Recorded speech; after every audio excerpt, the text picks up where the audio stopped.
As the level of income inequality in Ghana widens, some of the country's social intervention programs are failing to reach more and more of the people who need it the most. In the following reports, Justice Beidou reports from the northern regional town of Gupa Narigu on how the Livelihood Empowerment Against Poverty LEAF program is changing the lives of the few currently benefiting, as the many who are yet to be covered sink further into poverty. Let me introduce you to two women, Memunatu and Zainabu. They are both widows in their mid-50s and live in a small village called Gupanarigu, just outside the northern regional capital, Tamale. But what separates them? Memunatu was enrolled onto the Livelihood Empowerment Against Poverty program last year, months after she had lost her husband. She receives 106 cedis every 2 months. She is one of 31 people like her enrolled on the program in Gupanarigu alone. When we were not in the LEAP, things were very difficult. Feeding was a problem for us.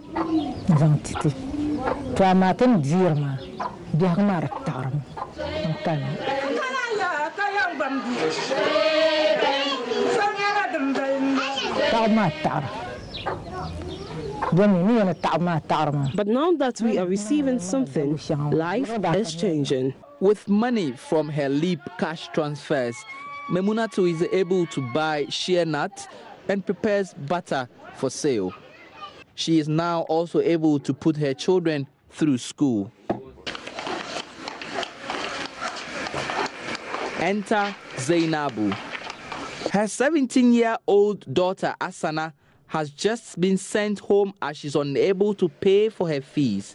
Now she is down with an unknown sickness and has no money to seek medical care for her.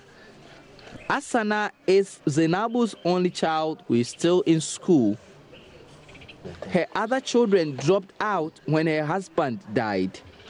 Now, as is the case with some women who lose their husbands in parts of Ghana, her husband's family are threatening to throw her out of the family house. Formerly, I was farming, but I do not have the strength and I have to use fertilizer. Fertilizer is also expensive, so I can't get it. And we are just struggling. Educating the children is a problem. I have one girl whose school fees I can't pay. I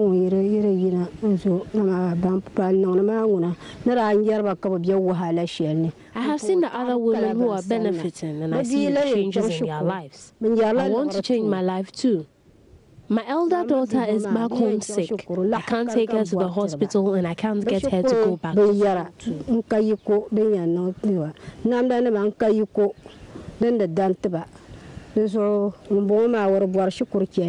Zainabu is also one of several people with a similar story in Gupanarigu.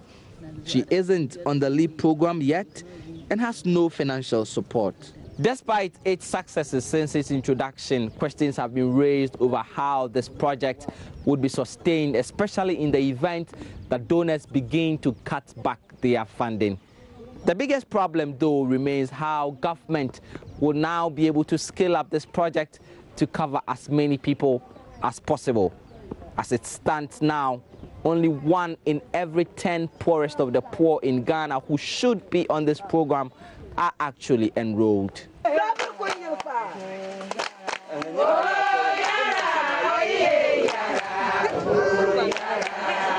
Introduced 8 years ago, the LEAP is a social intervention program aimed at cushioning the country's poor and vulnerable. With 1.3 million people now trapped in dire poverty in the northern region alone, this region now makes up for the largest number of poor people living in any of Ghana's 10 regions. Despite its success, the worsening living conditions of Ghana's poor people may end up derailing the country's fight against poverty. Justice Beidou, Gupanarigu, Northern Region. From that is in politics now, and former Finance Minister Kwame Pepra has been tasked to lead the re-registration of NDC members across the country. It is part of a reorganization plan proposed by the Professor Kwesi Botwe committee that investigated the party's defeat at the 2016 general elections.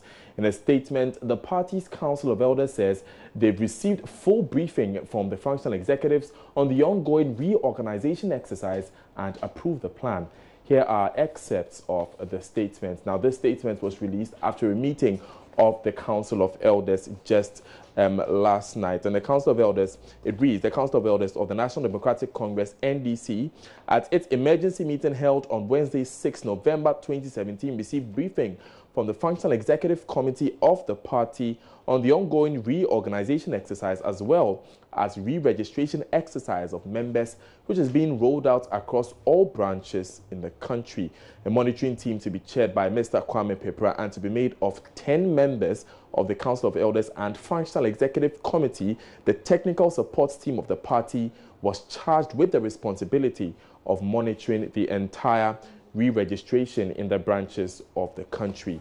The branch, constituency, regional, national executive committees and election directorate at all levels are therefore enjoined to give their fullest cooperation towards the success of this all-important exercise. So that is the statement as was released. Now, we have been joined on the line by the Director of Research for the NDC and a member of the Election Review Committee, which recommended the creation of a new manual register for the party to replace the biometric one. Dr. William Mahaji is on the line. Thanks, sir, for your time. Help us appreciate the core mandate of this new monitoring team led by Mr. Kwame Pepra and how they would execute this mandate. Well, thank you very much for the invitation to talk. Essentially, as we read out in the press release, the party is embarking on a reorganization exercise, and part of that reorganization involves compiling a new register of members of the party, and this has been in the works for some time now. Now, the monitoring of the exercise, the exercise itself is supposed, particularly the re-registration, is supposed to last for 2 months, this month and next month. And we want a seamless and a smooth exercise. And therefore, a team has been established to supervise that and deal with any challenges that are likely to come up during the entire exercise. So it's very much in order and is responsive to the recommendations that were put out by the Election Review Committee. But, sir, will this task not in any way undermine the responsibilities of the party hierarchy at all the levels?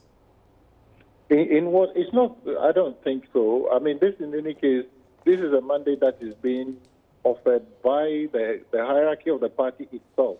The recommendations from the Kwesi Botwe committee went to the National Executive Committee, which had approved it, adopted it, and caused committees to be formed to undertake the exercises and the recommendations that were contained in the report. So this is basically already a mandate that the hierarchy has itself given out.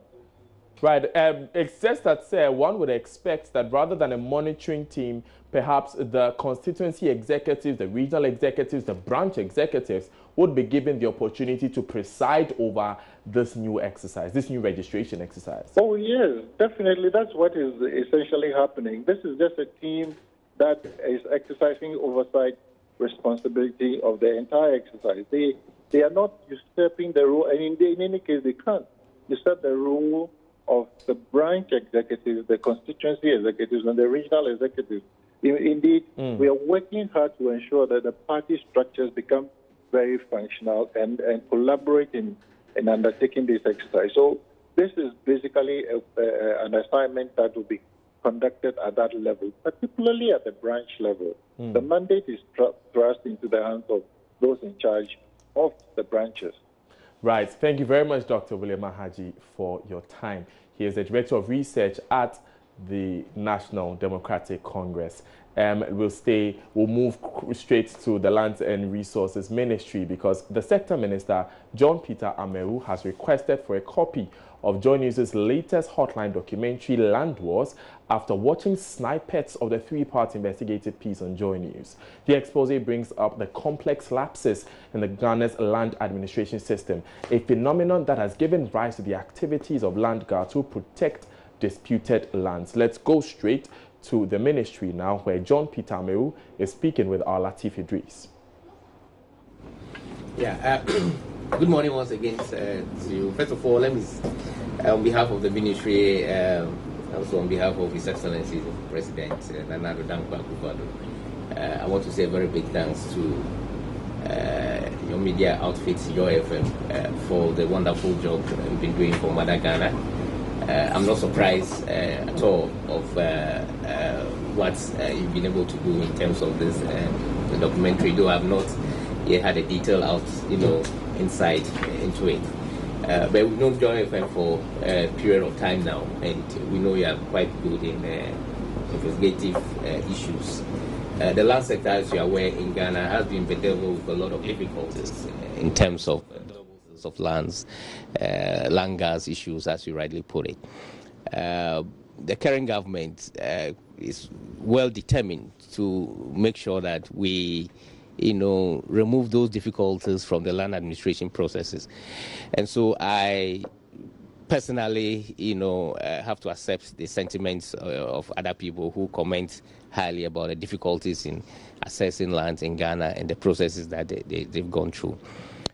You realize that in our manifesto as a party in government, we did mention that we want to minimize the long durations in light title registration to the barest minimum of 30 days, of course, which, of course, we are working towards it. Notwithstanding that, there have been a lot of difficulties. The President directed that we do some level of restructuring in terms of the agencies under the Land Ministry. We're currently working on the Minerals Commissions. We're looking at the Lands Commissions. And we believe that through some of this restructuring, we will be able to address the problem. One of the difficulties we have with the administration of land in Ghana has to do with the manual system. The long durations is basically as a result of the manual approach. We're now migrating to more digital processes. But again, the difficulty has to do with the quantum of money that will be involved to address this problem. A school of thought and some research have been done, and it is clear that if you want to leave this on government alone to address, it's going to be very difficult. So we have examined the value chain in terms of the processes leading to delivery processes of land, and we're going to engage the private sector because that is the way to go. And so we believe strongly that the private sector involvement in the land title administration in Ghana will address some of these problems. So we want to thank you. How are you bringing in the private sector? Yeah, a committee has been put together to look at the various processes of land administration, which we have already outlined. We would therefore look at and see where private sector can fit into in terms of a PPP arrangement. We have been done in countries, Zambia, Zimbabwe, South Africa, Rwanda, perfectly. And so these examples are there. We're not going to sit down and think because it's a copy and paste process. So I don't see why you paste to suit our conditions. And this is exactly, you're right. And so these are some of the ways that we intend to go to address the problem. The land guard issue, you listen clearly to the president, who is so much concerned about the land guard. And as a country, investors are coming in, they want to have access to land for 30, 40 days.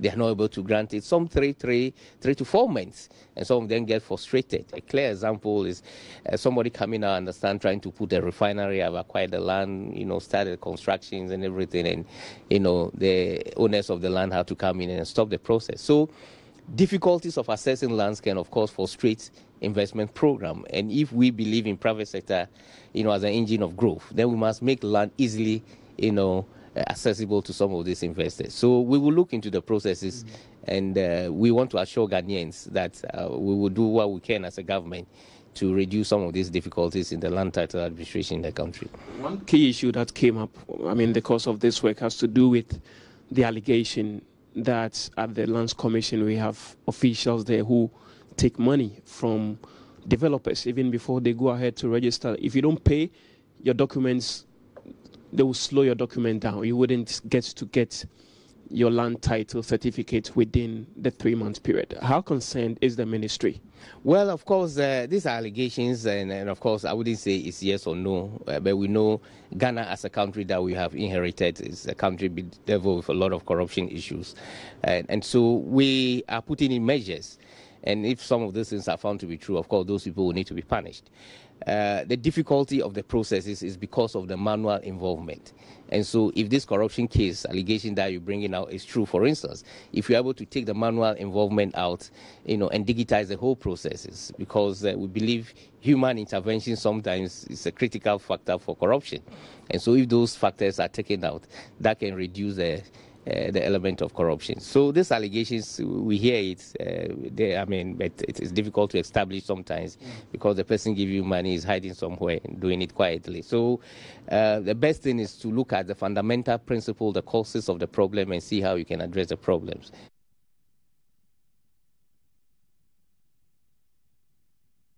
John Peter Amewu there speaking with my colleague Latif Idris. Expect more of that interview on later bulletins. Now moving on, some commercial bus drivers have cast doubt on the new driver's license's ability to totally eliminate middlemen, popularly known as Goro boys, from the processes of issuing new licensing.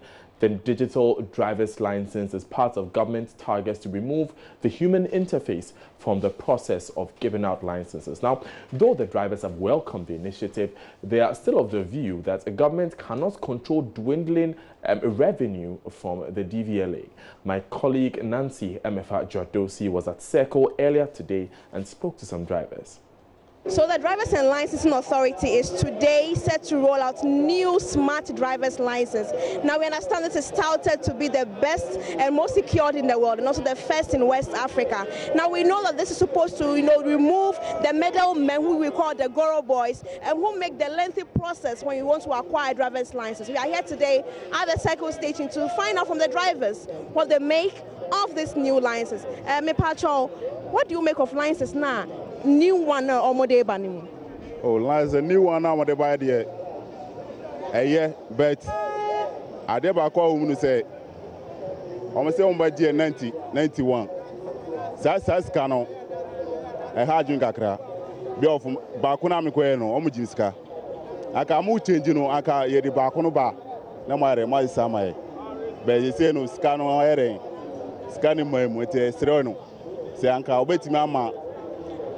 Corner almost some and then I find what basically he is saying is that it is a good initiative for government to roll out such a plan. However, the amount that is going to be charged, the 91 Ghana cedis that is going to be charged, is going to be a problem because already they are charged a lot of money. And so you're bringing a 91 Ghana cedis is going to be a very big problem for them. Let me find out from this gentleman also. In Patron, I also was doing training saying new driver's license. No, I didn't train on saying. Oh, driving license new one there, yeah. Every day, say, "Bema, Oma, we fake no. I know how to boase. Won't me for fake and drive. And I see, I know. Oh, do I know come the buy no? Obey your baby, I baby na the Landsberg show son. No about 1,005. Since I'm talking the new one, I buy 91. 91 and that I'm crying 1,005. New one in your bedroom say. But Omo say. The reason why I almost process where ban or any say, you Goro boys and now middlemen, I almost just call Mohono. The a chomina, a good send by our quatisiano, say 100 Ghana no betia, and it's no betia. Oh, Massa Ghana, the Omacasa Moboa. Every day, Ghana, man, BBI, Dibinaminibi. 1 year and answer one fan for Bisua. We made Jamalans effort driving school. I don't cry me, you cry 1,005. Now come go straight and Cabede. Ghana and BBI Dibinaminibi, 1 year and so on Sanka. It's you know the Abandia, oh, the answer I can't say, we know the Abandia. Name I'm no young be my. If it's old one, oh, now chairs fine concerning my new one, oh, sir, chairs concerning my new one. If it's all got a lecolana, Yabajuska, as all got I think I have 20 Ghana and Yabajo, as all got I bet you have more than Ubaya ice test plano, 1 year class, what tell you when in it, and so was I bet you, people, Satam, nay. 1.640, almost 2 million. CC Aklan, people, 2 million.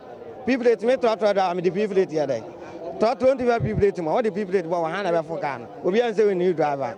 And the people that try, I told people 2 million. He's almost at 91 account about say.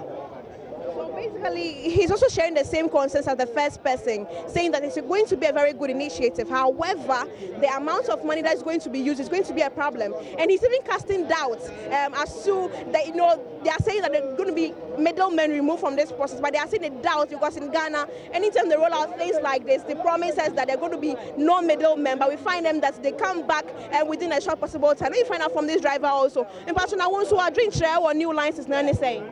New licenses, no. Yeah, na 91 ube na nam 2 something if it's a sebe me media ira yempa me kwakoye no cover we no ultra ma me keke no eje me 1.5 and some on ma me letter accolances office nti yes na mo modern hwe na mo nya hu bibi man nti de metimi aka no no but ade ne say license no mo de new license no mo de ba no omo de to ose na be ya nkofo na omo giti sika se na wo kire mu se di papa ocho letter ne ma o no oje 1.1 no omo hwe se na be sa nyima we nyina enye dey e be free ho no na wo giti se e betimi ayedwuma sa there be Ghana pa de ene me srewa ene me nyinni efi so ye beka nsu beduru wo no o penentem sene ye ha wo kwan so penentem tun say so far way I mean so beka nentem sene ye ha wo kwan so tie no de en de anya no kore. They are calling on government to make sure that indeed they follow up on this and that government makes sure that all the Goro boys and all the middlemen that charge them monies or lots of monies for the activities. One person was telling me that just somebody writing and signing on a letter was charged about 1.1 million. And that is for them a very big problem for them. It makes their process very lengthy. And so they welcome the new driver's license. However, the promise of curbing or taking away the middlemen should be effective.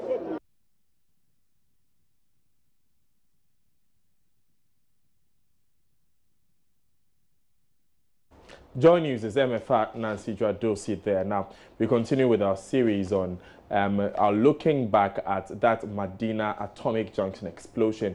Now, this was a tragic explosion that left 7 dead and over 100 injured in Ghana's 8th gas explosion in the past 3 years. Over a week since final investigative report was handed over to government, details are yet to be published. Now, today marks exactly 1 month since the explosion. JoyNews' Matilda Wemega brings you a report capturing demands by stakeholders for details of the report. Scores of residents, students in and around Medina Atomic Junction fled. It was a run for dear life. The nature of the explosion caused chaos in Medina, Legon, and violence. It's time these incidents came to a stop in Ghana. We cannot continue with them. The National Petroleum Authority's interim report found the gas explosion happened after a driver's mate with no training in handling LPG was given the task of discharging the highly inflammable substance at the station. The driver's mate took to his heels after he failed to stop the gas from leaking at the gas station. It was a failure that allowed the gas to spread in search of an unconfirmed ignition source, leading to the tragic explosion. Injured.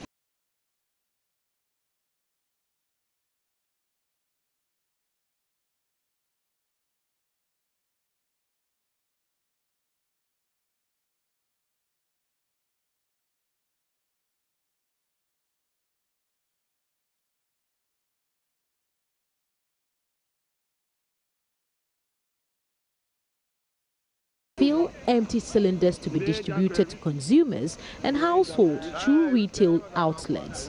Low-risk stations will be designated for the supply of gas to vehicles. This whole exercise is expected to be completed within 1 year.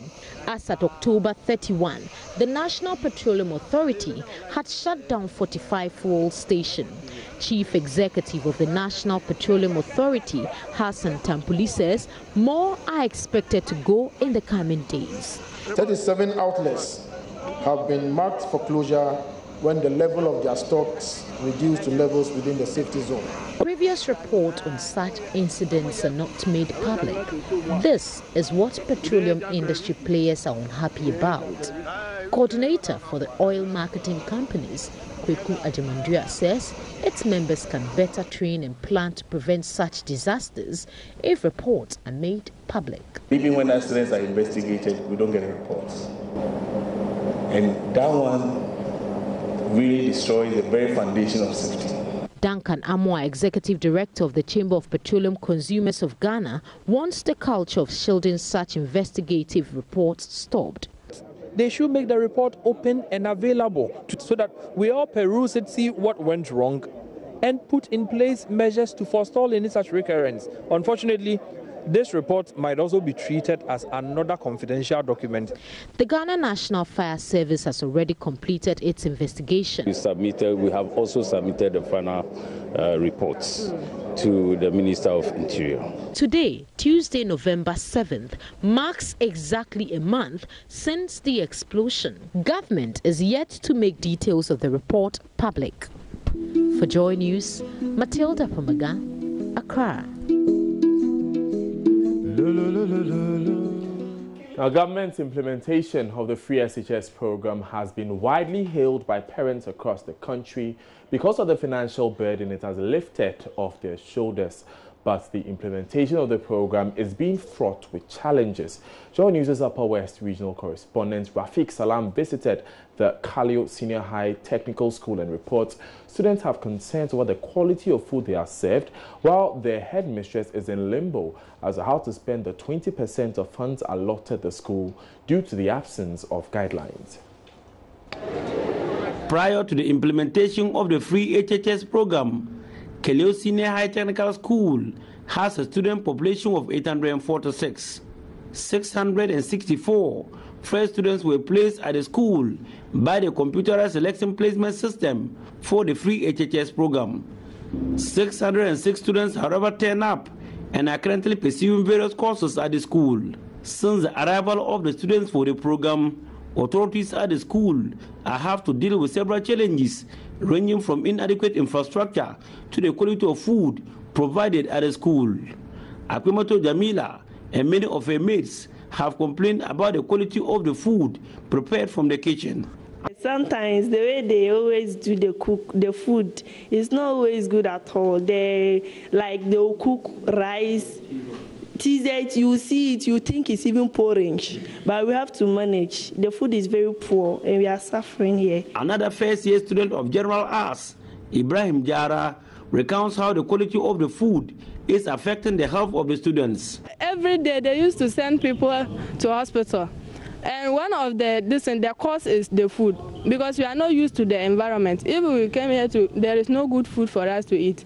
Every day they used to send people even in the night. They used to send people.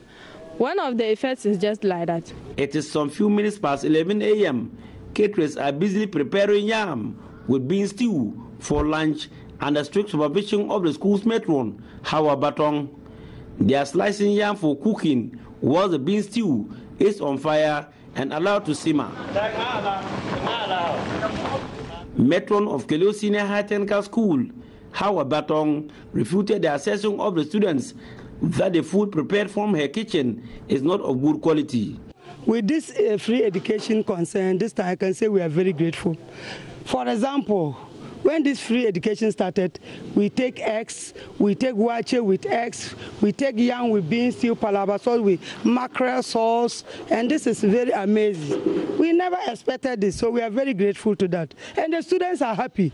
Anytime I want to say changes, so no, madam, maintain it. So we are very grateful to the government. Headmistress of the school, Pogna Patricia Jere, spoke about the initial challenges they encountered with the food suppliers.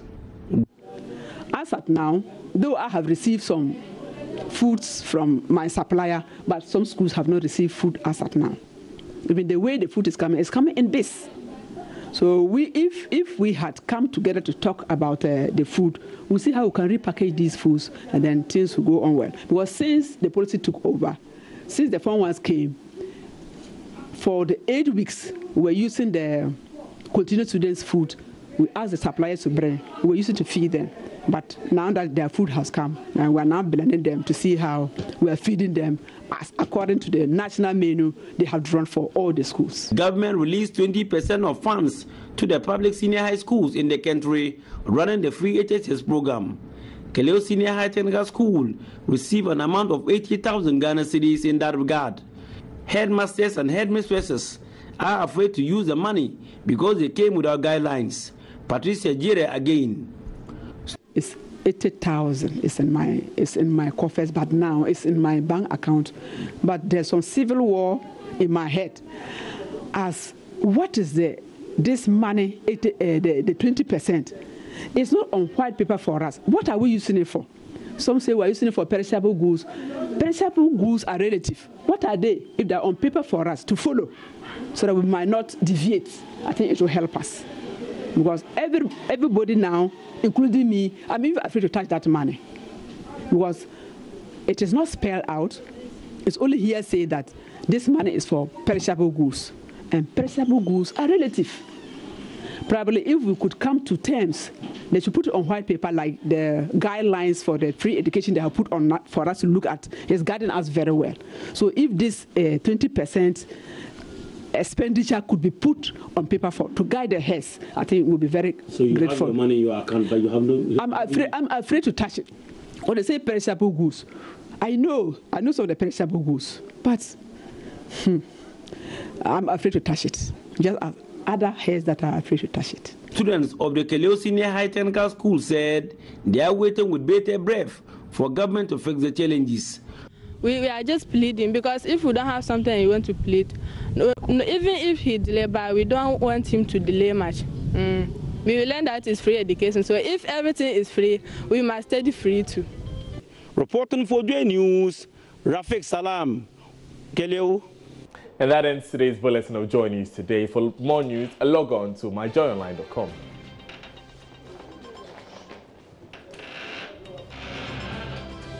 I am Daniel Daze. Thanks for joining us.